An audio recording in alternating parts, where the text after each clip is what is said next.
Porque o que eu faço não é o bem que desejo, mas o mal que não quero fazer, esse eu continuo fazendo. Eu escolhi esse tema porque a nossa lição, principalmente a de hoje, trouxe um pouco desse contexto. E eu gostaria de, nesse momento que nós iremos passar aqui, falando sobre a palavra de Deus, explanarmos um pouco mais e expandirmos o conhecimento nesse assunto. Quando Paulo escreveu esse texto, o que ele quis dizer? Ele disse: bem, o que faço não é o bem que eu estou desejando fazer. Então eu sinto vontade de fazer algo de bom. Eu quero fazer algo bom, algo que seja agradável, algo legal, mas infelizmente, quando eu executo o projeto, no lugar de fazer o bem que eu quero, eu faço o quê? O mal que eu não quero.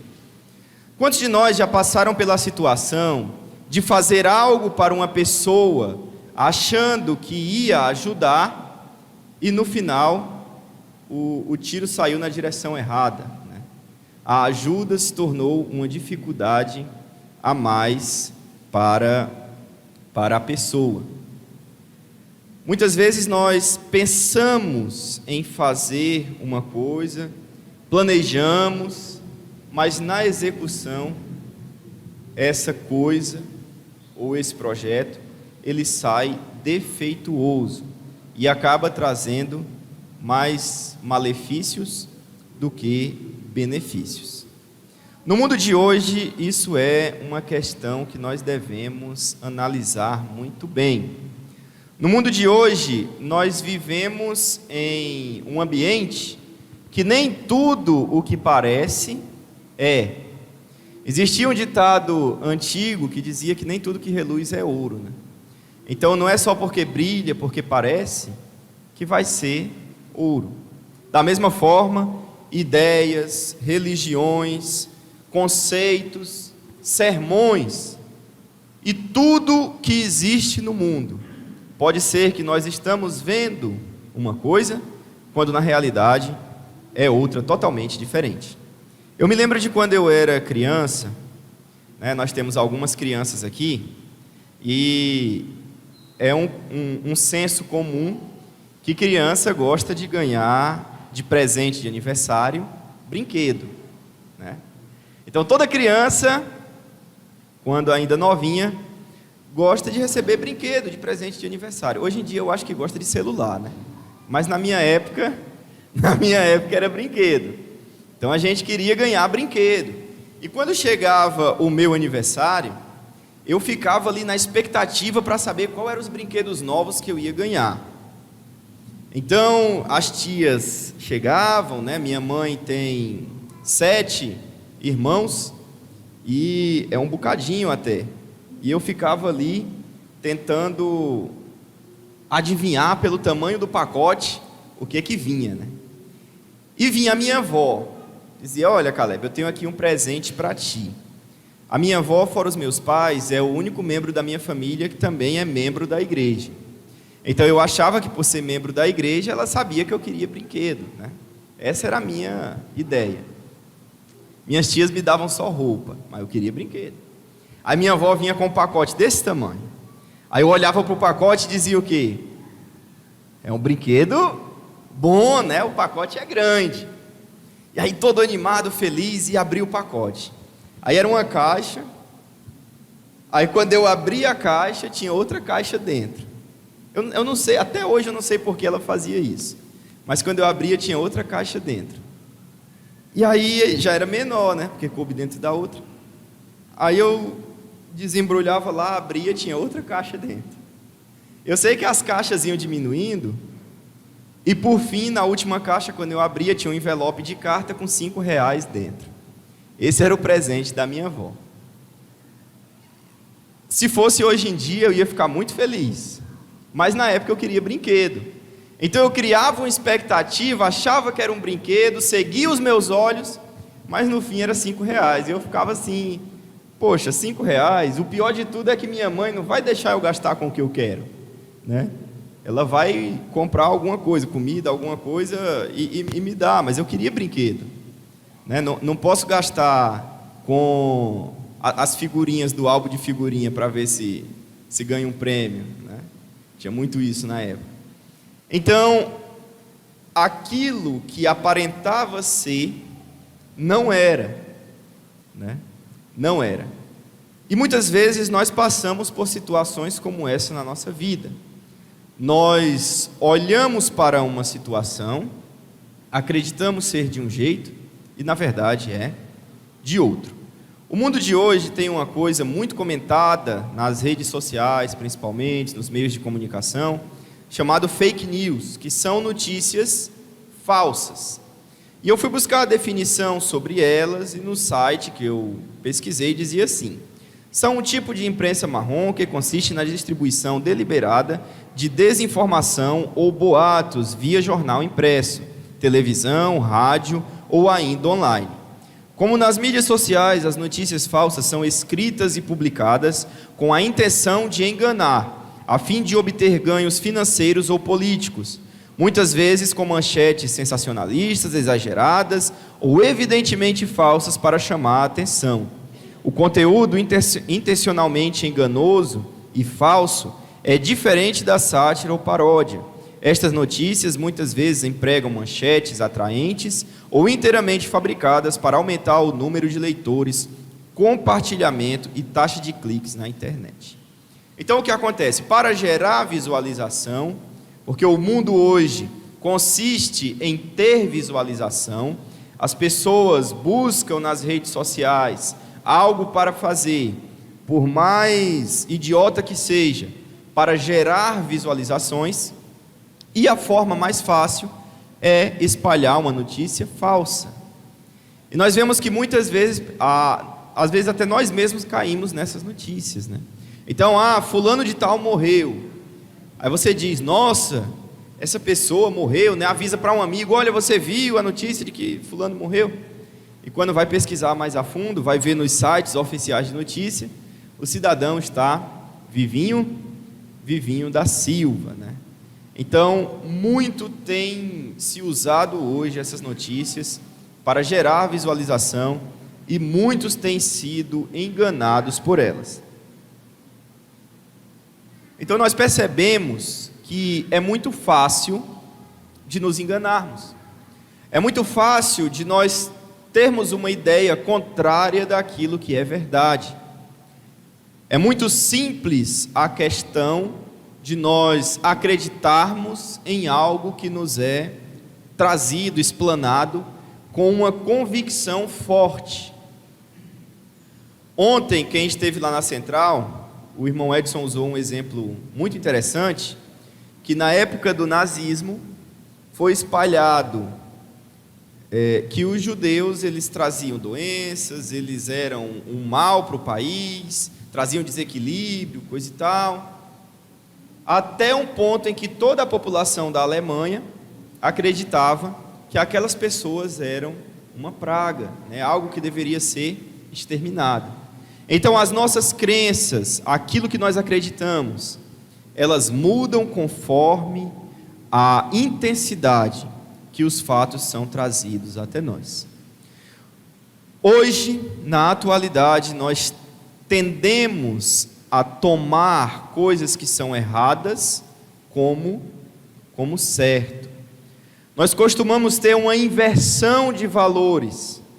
Aquilo que deveria ser errado, nós consideramos como correto. Um exemplo muito simples no dia a dia dos brasileiros: política. Nunca houve tanta discussão sobre política. E algumas pessoas costumam dizer assim: o candidato tal, quando ele estava no poder, roubava, mas o quê? Mas fazia. Então, o roubo aí nessa frase parece ser uma coisa aceitável, parece ser uma coisa correta, quando na verdade não é.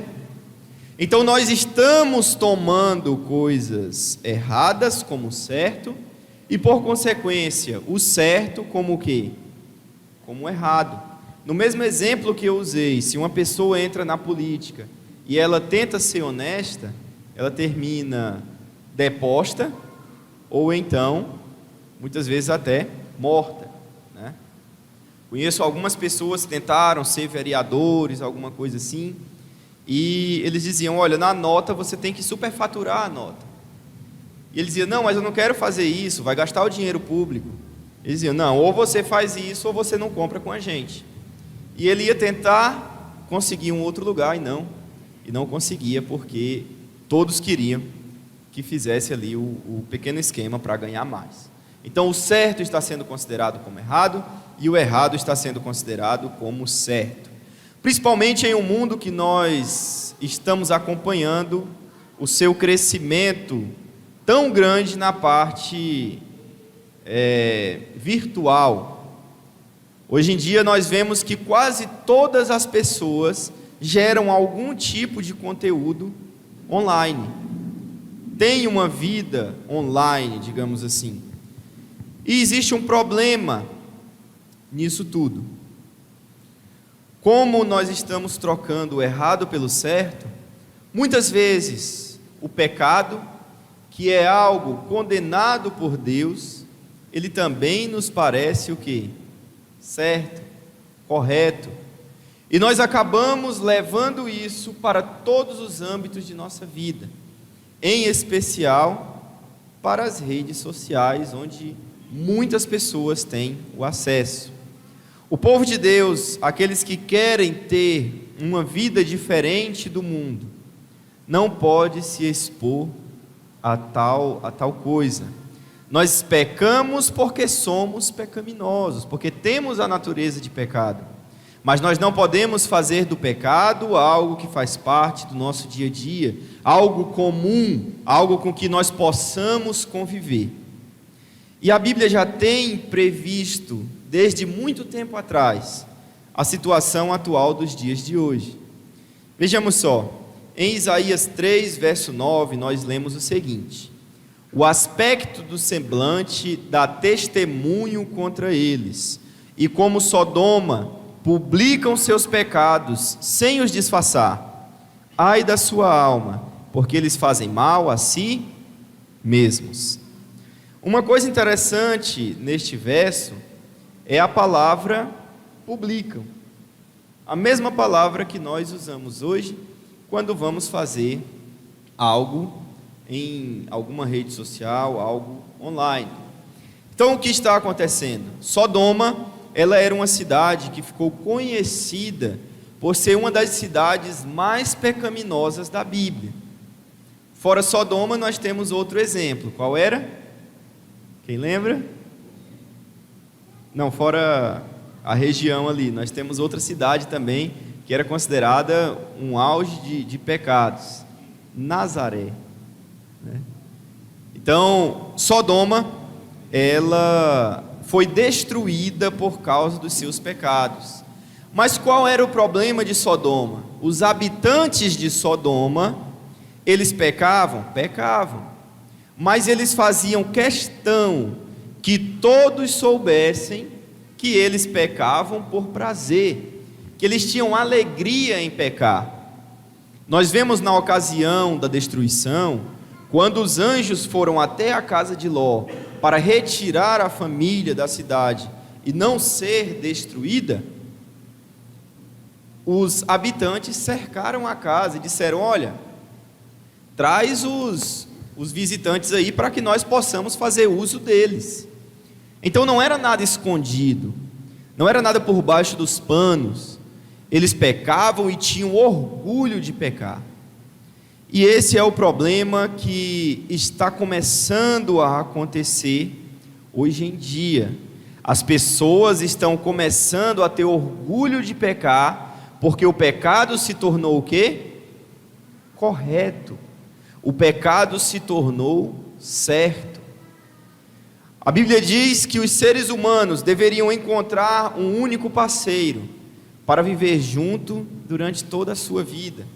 Mas hoje em dia, o que a sociedade prega é que é normal você conviver um tempo com uma pessoa, se não der certo você arruma outra, se não der certo você arruma outra, e assim vai até encontrar alguém que dê certo com você. Então, o errado, ele está se tornando correto. Na segunda carta a Timóteo, Paulo falou sobre a situação dos dias de hoje. É um verso bem conhecido por nós.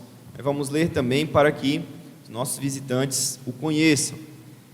Lá diz: saiba disto, nos últimos dias sobrevirão tempos terríveis. Os homens serão egoístas, avarentos, presunçosos, arrogantes, blasfemos, desobedientes aos pais, ingratos, ímpios, sem amor pela família, irreconciliáveis, caluniadores, sem domínio próprio, cruéis, inimigos do bem, traidores, precipitados, soberbos, mais amantes dos prazeres do que amigos de Deus, tendo aparência de piedade, mas negando o seu poder. Afasta-se desses também. Então a Bíblia nos dá aí uma orientação para termos cuidado com pessoas que amam mais as coisas do mundo do que ao próprio Deus. Irmãos, nós vemos muito isso hoje em dia.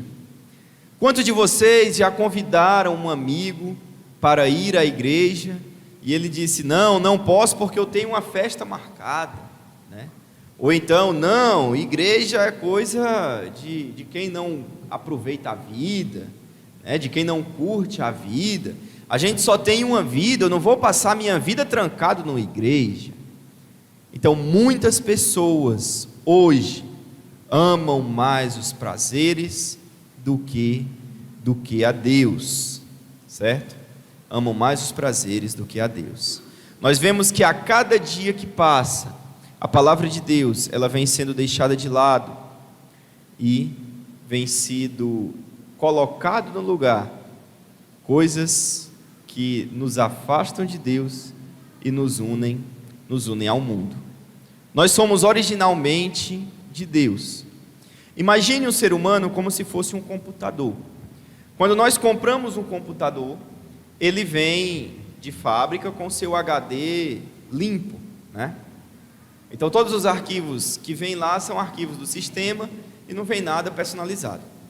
Mas digamos que você compre o computador de outra pessoa, ele vai vir ali com alguns arquivos, ele vai vir com algumas coisas que pertenciam à pessoa. Foi isso que aconteceu com a raça humana.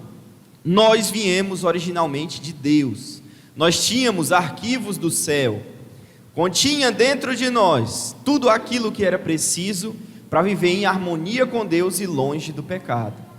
Uma vez que Satanás nos roubou do controle de Deus, ele agora começou a substituir os arquivos pelas coisas dele, né?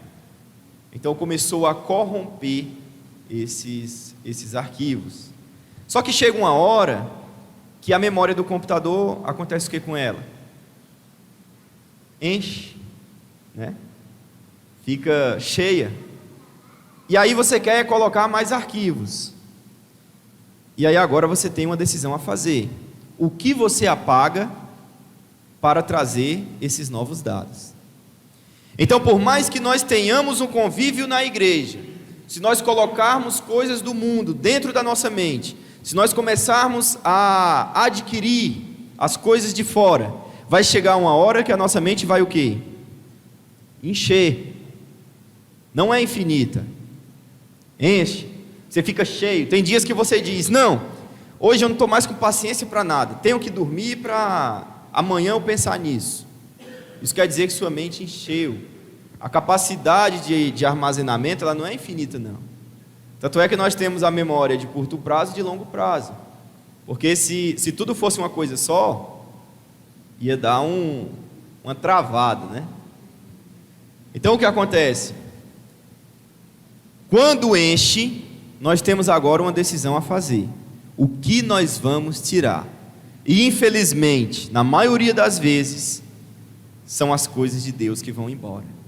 É o tempo de estudo da palavra de Deus, é o tempo que passamos meditando na Bíblia, é o tempo que passamos de convívio com os nossos irmãos, é até mesmo o próprio tempo do culto. Ah não, eu tenho que estudar, não dá para ir à igreja hoje. Se eu não estudar, eu vou me dar mal na prova. Mas se você avalia o restante do dia da pessoa, às vezes, ela dormiu uma, 2 horas a mais. Mas o tempo de Deus é sempre sacrificado. Existe um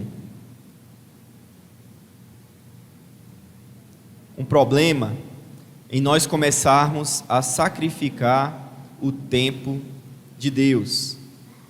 O texto de Isaías 6:9, ele nos diz o seguinte: então disse ele, vai e dize a este povo, ouvis de fato e não entendeis, e vedes em verdade, mas não percebeis. Engorda o coração deste povo, e faz-lhe pesados os ouvidos, e fecha-lhe os olhos, para que ele não veja com os seus olhos, e não ouça com os seus ouvidos, nem entenda com o seu coração, nem se converta e seja sarado. Irmãos, esse texto ele é muito triste, porque sabeis qual é o resumo desse texto? Isso aí é uma ordem, sabe para qual ação? Para que o Espírito Santo ele seja retirado de alguém. Essa é a ordem para que o Espírito Santo de Deus seja removido da vida da pessoa ou de um povo. Essa é a ordem dada. Ele tem olho, mas ele não vai mais conseguir enxergar a verdade. Ele tem ouvido, mas sem o Espírito Santo ele não vai ouvir aquilo que é bom, ele só vai reter o que é ruim. E o seu coração, ele vai se endurecer, e ele nunca mais vai conseguir se converter, ou ser o quê? Sarado, ou receber a libertação do pecado. Hoje na nossa lição nós falamos sobre a libertação do pecado, sobre ser libertos do pecado, como nós adquirimos a libertação, o que nós fazemos para alcançar a liberdade, como nós escapamos deste mal, um vírus alienígena.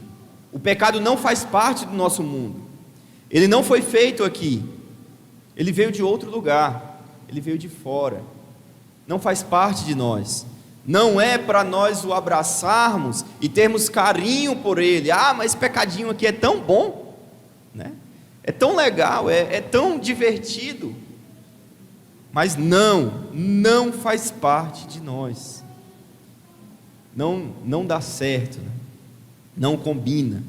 Então, se nós insistirmos em acariciar o pecado, em colocar ele para dentro da nossa mente, em desenvolvê-lo no nosso dia a dia, e cada vez mais o tempo de Deus ele vai o quê? Estreitando, porque nós não estamos dando liberdade para o Espírito Santo trabalhar em nossa mente. Esse pecado ele vai fazer com que o Espírito Santo se remova por completo. E aí, quando o Espírito Santo sai por completo, aquela história de opção que nós temos de ir para o céu ou nos perdermos, isso acaba. Uma vez que o Espírito Santo nos deixa, ele não volta mais. Só que para a pessoa chegar nesse ponto, ela passou aí por uma longa jornada de rejeitar a voz de Deus. E aí o que acontece? Ela se envolve com um problema. Em Mateus 24 diz: porque surgirão falsos cristos e falsos profetas, e falarão tão grandes sinais e prodígios, tão grandes sinais e prodígios, que se possível fora, enganariam até os escolhidos. Nós sabemos que esse texto ali se refere ao momento após o fechamento da porta da graça para a igreja. Mas hoje em dia nós já temos falsos profetas, nós já temos pessoas que distorcem a palavra de Deus para fazer-nos cair. Isso também é uma coisa que nós temos que ter cuidado. Por muito tempo, se nós estudamos a história cristã, nós vemos que a estratégia de Satanás era bater frente a frente com a palavra de Deus. Então o que ele fazia? Buscava pessoas que quisessem perseguir a igreja. Chegou uma época, próximo ao período da Revolução Francesa, em que a Bíblia quase deixou de existir, Para quem estuda profecia, foi o período que as duas testemunhas testemunharam vestidas de pano de saco. O que isso quer dizer? Que a Bíblia não era pregada com pompa, ela era levada por meio de papeizinhos, pequenos trechos, ninguém tinha acesso a ela completa, ficava trancada dentro das catedrais, somente o padre lia, e o povo era alimentado espiritualmente com aquilo que a igreja decidia que era necessidade para o povo.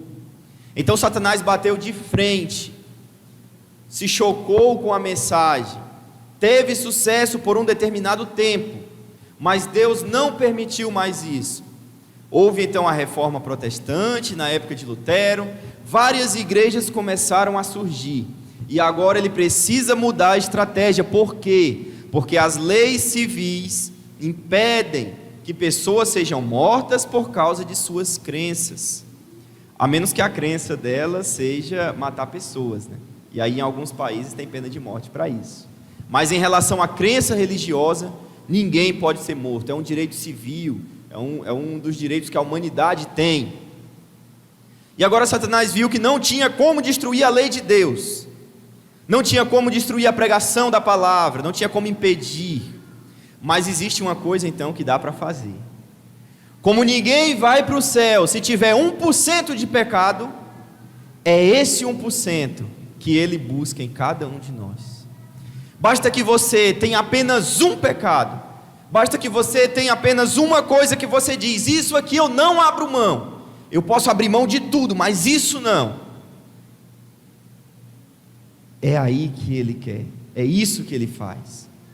Então para isso Satanás agora ele não bate mais de frente. O que ele faz? Ele chega na igreja e diz: olha, está vendo essa doutrina aqui? Muda isso, vai ficar mais fácil de ser seguida se nós alterarmos essa cláusulazinha aqui.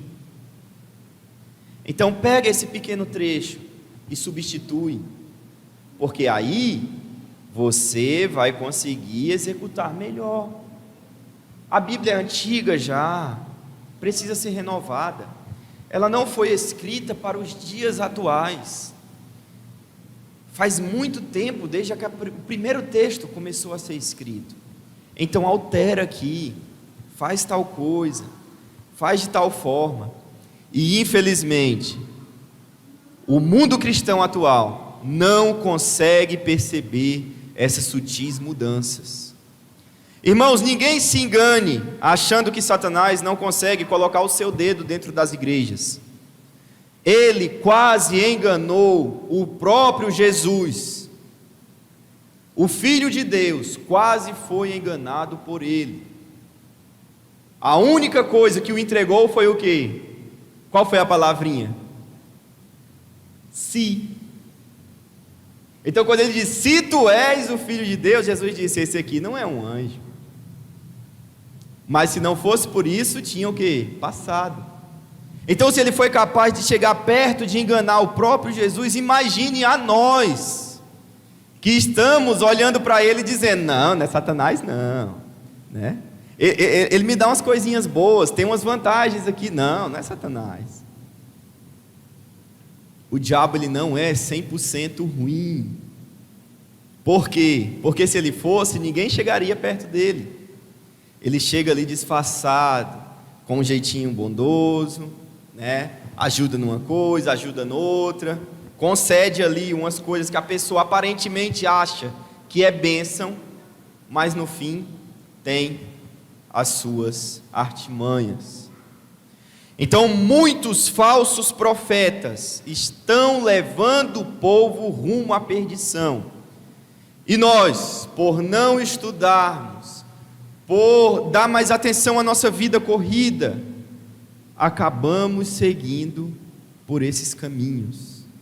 Irmãos, quem dera que cada mensagem que fosse trazida ao púlpito fosse estudada por nós quando chegamos em nossas casas, se fosse checado aquilo que os pregadores falam quando estão aqui em cima, para ver se há veracidade.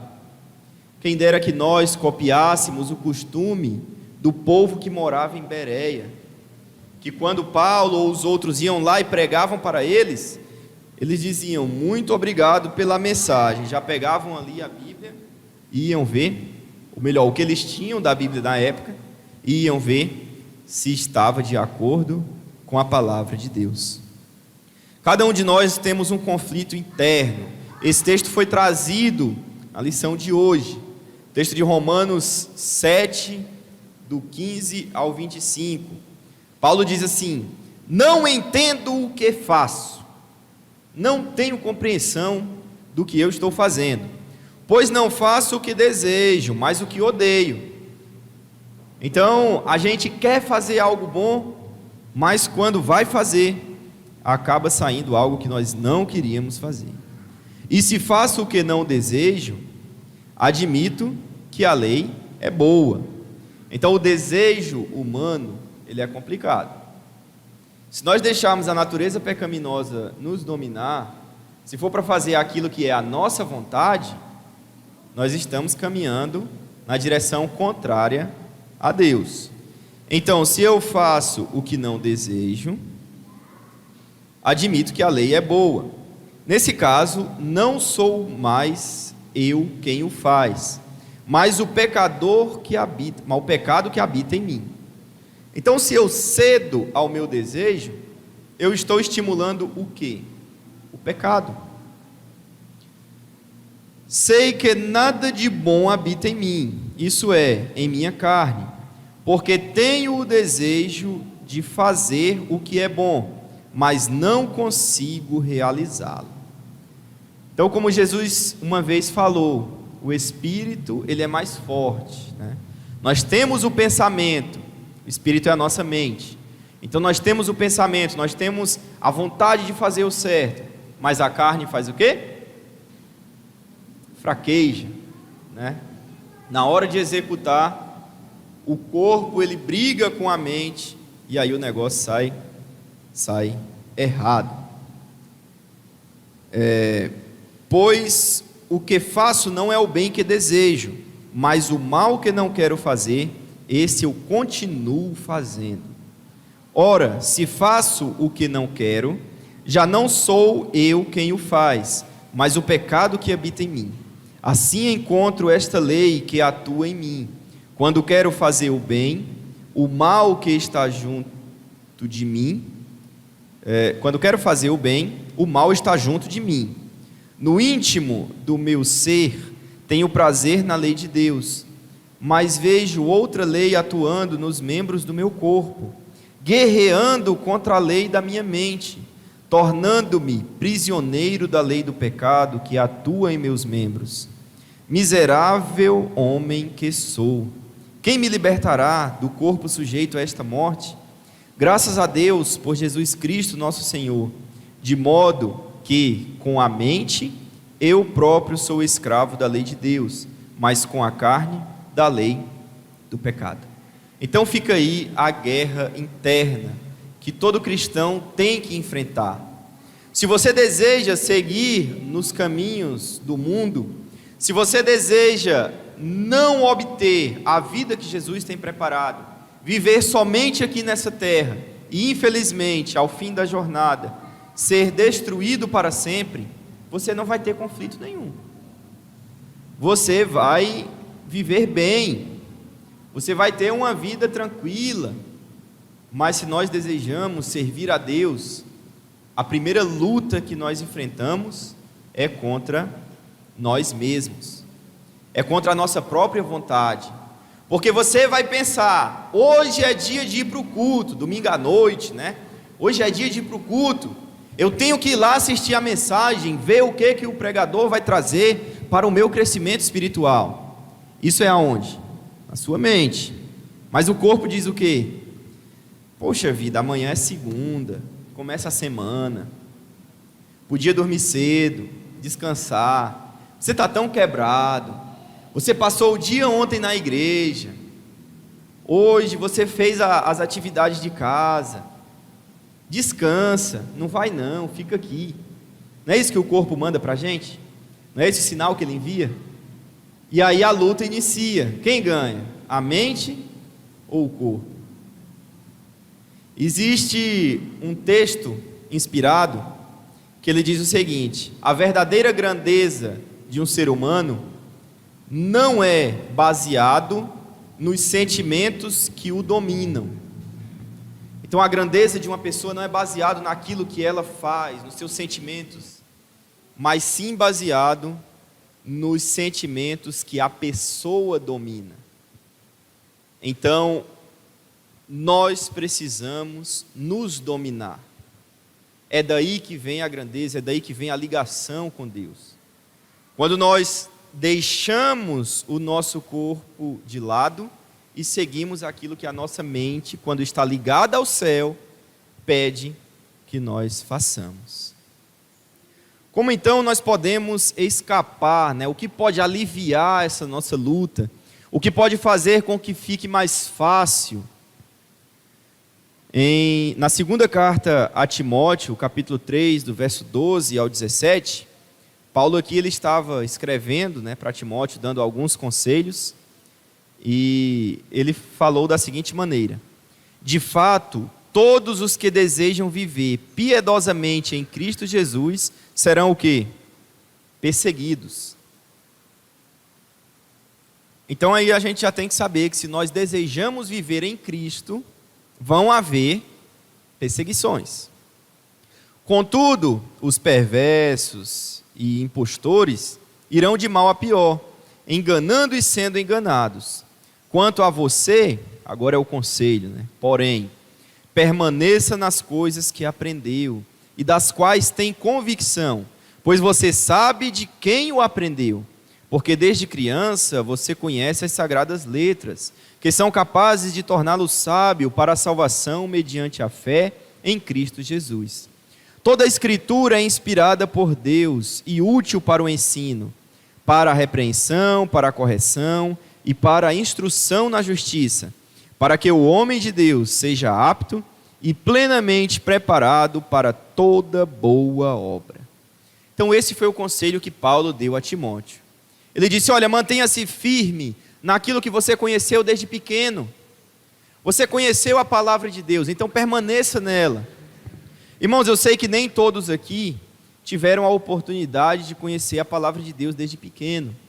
Talvez um ou outro tenha pego aí a partir da sua adolescência, ou outros a partir da juventude, ou outros a partir da idade adulta, ou como algumas vezes acontecem, a partir da terceira idade, né? A partir do momento da velhice. Mas uma vez que nós temos o contato com a palavra de Deus, nós não devemos negá-la, nós não devemos negligenciá-la.